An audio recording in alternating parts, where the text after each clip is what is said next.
My children went to the mall not to buy things, but to play a game. Instead of purchasing items, they decided to display themselves for sale, similar to when a Canaanite servant was sold back in the day. It was a playful reminder of how over the centuries, we've forgotten about human worth.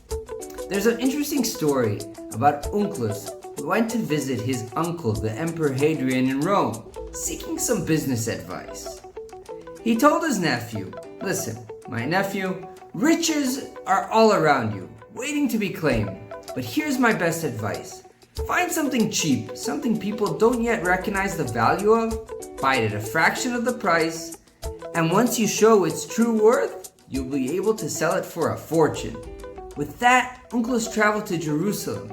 He immersed himself in Torah study and made a life-changing decision. He converted to Judaism, becoming the renowned author of the Aramaic Targum. His uncle, the mighty emperor, was far from pleased. He confronted his nephew, asking him, "Why?" "I traveled throughout the world and I could not find anything that has fewer customers than the Jewish religion," he said. "I bought it and I found out that I made a bargain.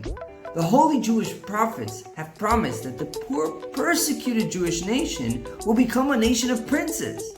And the Torah, which is underappreciated, will be recognized by all nations, and Jerusalem will be the lighthouse of the entire world." So the next time you look at your child and you see something that seemingly is insignificant and has no value, look at his great potential. Remember, that child, that person, can be the future leader of tomorrow. Sometimes, those things that are really precious are right in front of you.